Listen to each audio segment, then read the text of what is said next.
मतदान अधिकारी द्वितीय के हम डिटेल में कार्य एवं कर्तव्य पर बात करते हैं। मतदाता की पहचान हो जाने के उपरांत मतदाता द्वितीय मतदान अधिकारी के पास में जाएगा। द्वितीय मतदान अधिकारी के पास मतदाता रजिस्टर 17A होता है, जिसको 17K भी बोलते हैं। उक्त रजिस्टर में यानी 17K रजिस्टर में 5 कॉलम होते हैं, जिस पर हम कॉलम वाइज बात करेंगे। जो स्तंभ 1 या कॉलम नंबर 1 होता है उसमें क्रम संख्या होती है, जो कि सामान्य क्रम संख्या होती है। स्तंभ 2 में मतदाता की क्रम संख्या होती है, यानी मतदाता सूची में संबंधित मतदाता की क्रम संख्या क्या है वो उसमें लिखनी होती है। स्तंभ 3 में पहचान संबंधी दस्तावेज के आखिरी 4 अंकों को अंकित किया जाता है। और यदि मतदाता ईपिक यानी मतदाता पहचान पत्र लेकर के और वोटर स्लिप लेकर के आता है तो स्तंभ 3 में EP/VS लिखा जाना अनिवार्य होगा। तथा वैकल्पिक दस्तावेजों के लिए यानी कि जो अन्य दस्तावेज है, आयोग द्वारा जो वैकल्पिक दस्तावेजों की जो सहूलियत दी गई है उनका नाम लिखते हुए अंतिम 4 अंक उनकी ID का जो क्रमांक होता है वो लिखा जाना आवश्यक होगा। स्तंभ 4 में मतदाता के हस्ताक्षर करना अनिवार्य है। यदि मतदाता हस्ताक्षर करने में असमर्थ है तो आप उनके बाएं हाथ के अंगूठे का निशान ले सकते हैं। अब बात करते हैं मतदाता रजिस्टर का जो प्रारूप होगा उसको हमें किस प्रकार से भरना है, किन किन परिस्थितियों में क्या क्या विवरण उसमें अंकित किया जाएगा।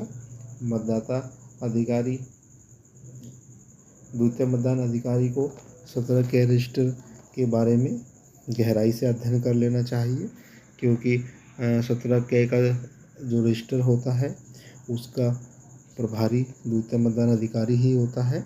उसकी प्रत्येक एंट्री के लिए ही उसका उत्तरदायित्व निर्धारित किया गया है।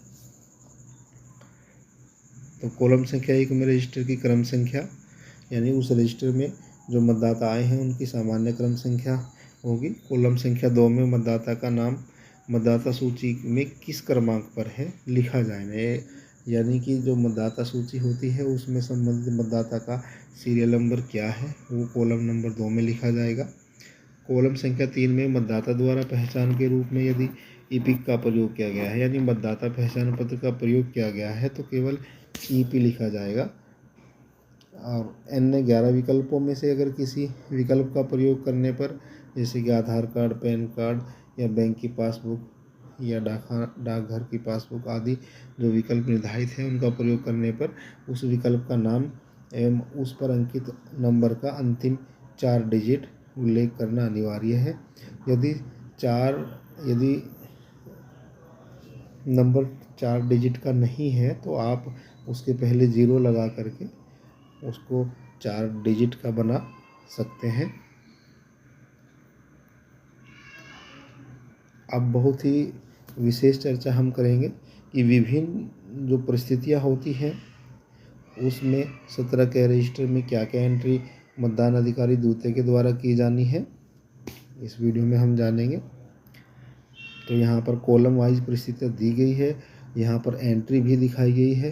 तो हम प्रत्येक परिस्थिति में, प्रत्येक स्थिति में क्या एंट्री हमको यानी मतदान अधिकारी द्वितीय को 17K रजिस्टर में करनी है, इसको हम बड़े ही ध्यानपूर्वक समझ लेंगे ताकि वास्तविक मतदान के समय जानकारी काम आए।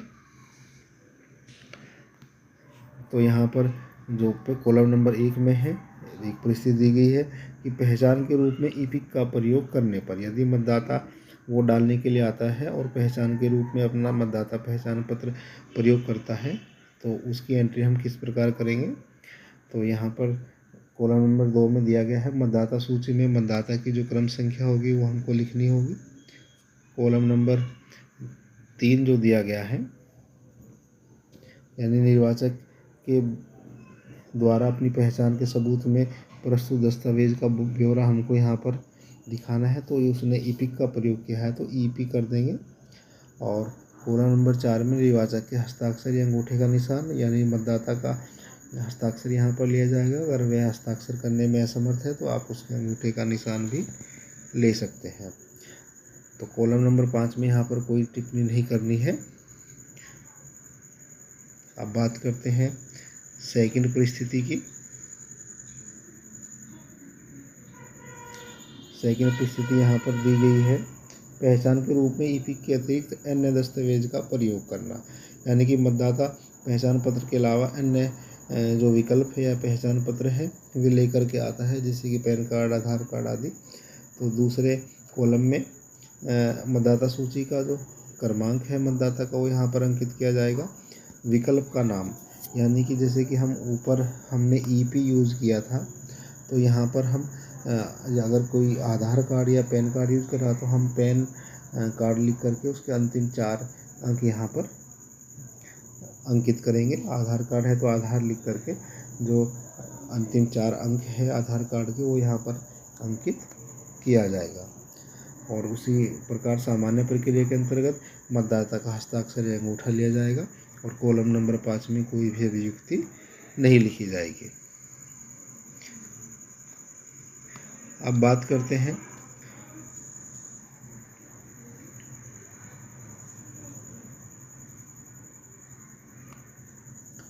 मतदाता द्वारा मत न दिए जाने का निर्णय करने पर।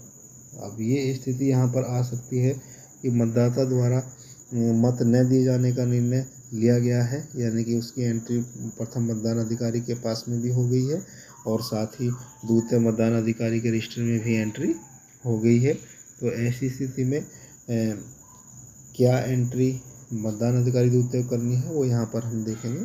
तो सामान्य प्रक्रिया के तहत मतदाता सूची में मतदाता की क्रम संख्या अंकित यहाँ पर की जाएगी दूसरे कॉलम में।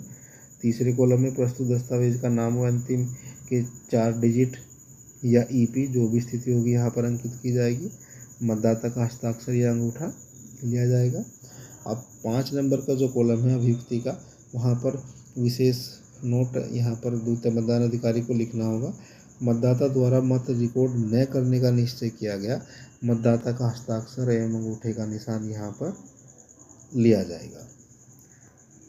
अब नेक्स्ट परिस्थिति जो हो सकती है उस पर हम चर्चा करेंगे।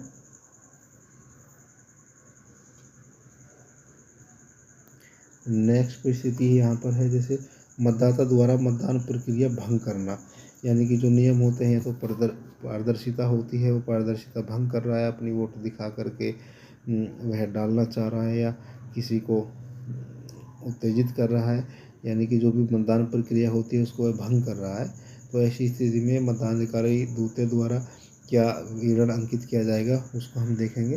तो सेकंड कॉलम में यहाँ पर मतदाता सूची में मतदाता की क्रम संख्या सामान्यतः हम यहाँ अंकित करेंगे।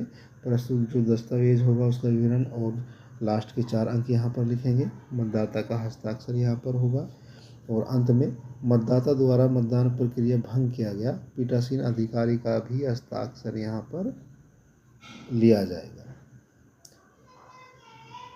अब बात करते हैं अगली स्थिति की, साथी के माध्यम से मतदान करने पर। यानी कोई व्यक्ति मतदान करने में असक्षम है, वह अपने किसी साथी को लेकर के मतदान करना चाहता है, तो नियम अनुसार उसको पीठासीन अधिकारी परमिशन देंगे। तो लेकिन जो हमारे द्वितीय मतदान अधिकारी होंगे उनको क्या कार्रवाई इस पर करनी है, क्या विवरण अंकित करना है 17A रजिस्टर में, उस पर हम बात करेंगे। तो यहाँ पर अन्य प्रक्रिया समान रहेगी, लेकिन साथी के द्वारा मतदान किया गया यहाँ पर अभियुक्ति कॉलम में विवरण अंकित किया जाएगा। परिस्थिति नंबर 6 है ASD लिस्ट में मतदाता मतदान करने पर। यानी कि ASD सूची जो होती है एब्सेंट, शिफ्टेड या डेथ की जो सूची होती है उनका विवरण मतदाता सूची में अंकित होता है। अगर उस सूची से या उन मतदाताओं में से कोई व्यक्ति मतदान करने के लिए मतदान कक्ष पर उपस्थित होता है तो उस स्थिति में क्या कार्य किया जाएगा। तो इसमें एक विशेष बात रहेगी, मतदाता के हस्ताक्षर करता है तो आप हस्ताक्षर या अंगूठे का निशान उनसे अनिवार्य रूप से लेंगे। साथ ही ASD मतदाता तथा इसमें किसी श्रेणी का है A या S या D में से एक होगा, उसका विवरण यहाँ पर अंकित किया जाएगा, यानी एब्सेंट है, शिफ्टेड है या डेथ है, उसका विवरण यहाँ पर अंकित किया जाएगा। इससे पूर्व पीठासीन अधिकारी को एसडी मतदाता के संबंध में आवश्यक जांच और जानकारी प्राप्त कर लेनी चाहिए। इससे संबंधित फॉर्म भी भरा जाता है, वो फॉर्म भी आवश्यक रूप से भर लेना चाहिए। नेक्स्ट है टेस्ट वोट। टेस्ट वोट क्या होती है?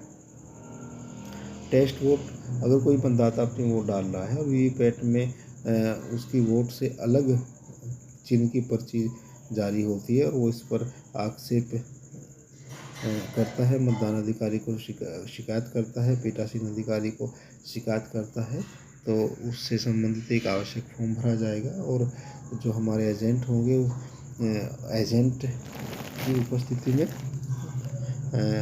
पुनः एक चेक करने का कार्य किया जाएगा। लेकिन उससे पूर्व मतदान अधिकारी दूते द्वारा अपने सत्र के रजिस्टर में विवरण अंकित किया जाएगा,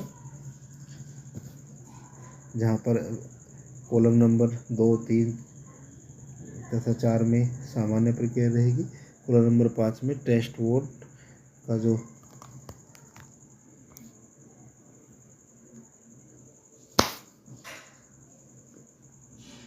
कॉलम नंबर 5 में टेस्ट वोट उम्मीदवार का नाम जिसके पक्ष में वोट दिया गया, यहाँ पर टेस्ट वोट भी लिखना होगा तथा उस उम्मीदवार का नाम भी यहाँ पर लिखना होगा जिसके पक्ष में वोट दिया गया, क्योंकि यह ओपन वोट होगी।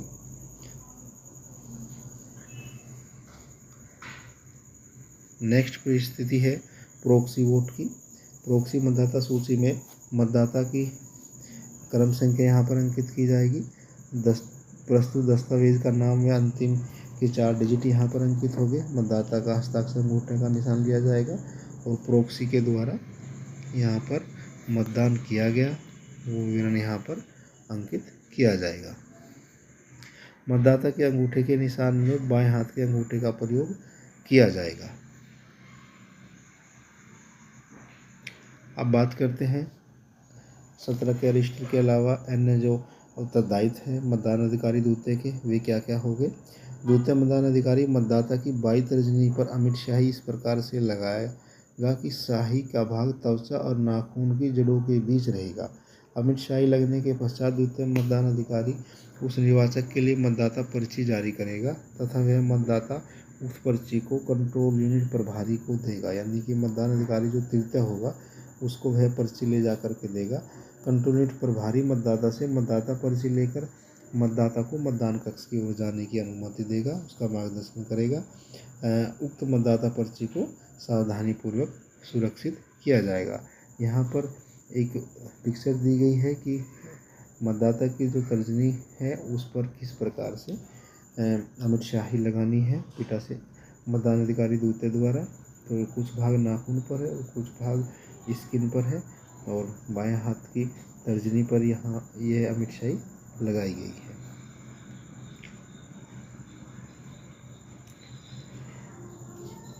तो इस वीडियो में हमने जाना कि मतदान अधिकारी दूते के क्या कार्य होते हैं, क्या कर्तव्य होते हैं, सूत्र का रजिस्टर किस प्रकार से भरा जाएगा। वीडियो में इतना है। वीडियो पसंद आए तो लाइक करें, शेयर करें और चैनल को सब्सक्राइब अवश्य कर दें, क्योंकि आपको इस चैनल पर इस प्रकार से की वीडियो मिलती रहेगी। धन्यवाद।